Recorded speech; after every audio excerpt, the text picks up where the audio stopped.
ചെകുത്താൻ എന്ന വിളിപ്പേരുള്ള യൂട്യൂബർ അജു അലക്സിനെ കഴിഞ്ഞ ദിവസം ഇടപ്പള്ളിയിൽ വെച്ച് ഒരു സംഘം ആളുകൾ മർദ്ദിച്ചു. സ്വാഭാവികം. എന്റെ പൊന്നു ദൈവമേ, ആരാണെങ്കിലും ഇവന്റെ ഏതെങ്കിലും വീഡിയോ കണ്ടിട്ടുണ്ടെങ്കിൽ സത്യമായിട്ട് ഒരു തല്ല് തല്ലും. ഇവൻ പറയുന്ന എന്താണെന്ന് ആദ്യം ഒന്ന് കേട്ടു നോക്കിക്ക്. ടോൾ തട്ടുകടയില്ലേ ഇടപ്പള്ളിയിൽ, അവിടെ നിന്ന് കഴിച്ചിട്ട് ഇറങ്ങുക.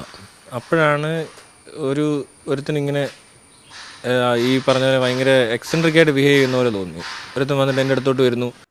എക്സെൻട്രിക്കിനെ കുറിച്ചൊക്കെ പറയാൻ ഏറ്റവും അർഹതയുള്ള ഒരു വ്യക്തിയാണ്. എന്താണ്ടും ബാക്കി കേട്ട് നീ അല്ലേ ചെറുതാനല്ലേ, വാ നമുക്കൊരു സിഗരറ്റ് വലിക്കാം, നീ മോഹൻലാലിനെതിരെ വീഡിയോ എടുത്തില്ലേ എന്നൊക്കെ പറഞ്ഞുകൊണ്ട് ഇങ്ങനെ പിച്ചും പേയും പറയുന്ന പോലെ പറയുന്നത്. അപ്പോൾ ഇവന് ഇങ്ങനെ ഉന്തുന്നൊക്കെ ഉണ്ട്. അപ്പോഴേ എനിക്ക് എന്തോ ഒരു പ്രശ്നം പോലെ തോന്നി. ഒരടിക്ക് കോളുണ്ടെന്നല്ലേ കേളപ്പെട്ട അശരീരിയേട്ടാ. ഫുട്പാത്തിൽ നിന്ന് കയറി അങ്ങോട്ട് വരും. ഇവൻ എവിടെ നിന്നാണ് വന്നതെന്ന് എനിക്കറിയത്തില്ല. അവൻ വന്ന് എനിക്കിട്ട് ഒറ്റ ഇടി ഇവിടെ ഇട്ട്.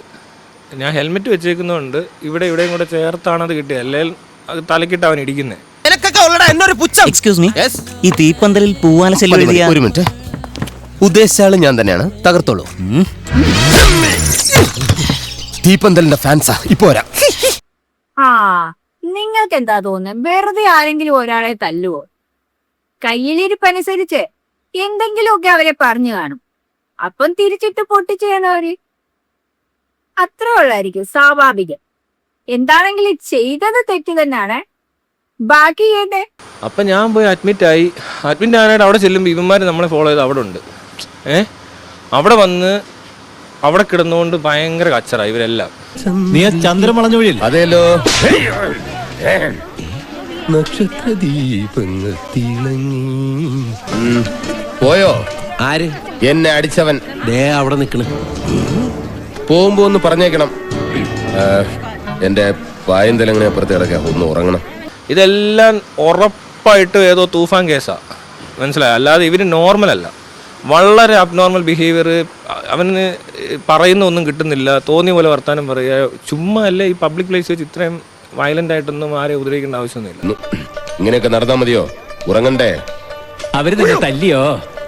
അത് പിന്നെ ഉറങ്ങുന്നതിന് മുമ്പ് എന്തെങ്കിലും കിട്ടണ്ടേ? പോയി കിടന്ന് ഉറങ്ങാൻ നോക്ക്. പോ. തൂഫാന്റെ പോലീസുകാര് പുള്ളിയുടെ താമസ സ്ഥലത്ത് കയറിയാലേ പുള്ളി അകത്താകും, പുള്ളിയും പുള്ളിയുടെ ഫ്രണ്ട്സും അകത്താകും. കലക്കിയിട്ടുണ്ട്. നിങ്ങളുടെ അഭിപ്രായം എന്താണ്? പുള്ളിക്ക് തല്ലി കെട്ടിയതിൽ ആരെങ്കിലും സന്തോഷിക്കുന്നുണ്ടെങ്കിൽ ഒന്ന് ലൈക്ക് ചെയ്തേടെ. എന്താണെങ്കിലും ഇതൊക്കെ കണ്ടപ്പോ എനിക്ക് ഓർമ്മ വന്ന് ഈ സീന്. അതെ, തീപ്പന്തലിൽ എഴുന്ന രാജ് ബോസ് ആരാധകരെ കണ്ട. എനിക്ക് ജലദോഷമുള്ള ശരണമയ്യപ്പ.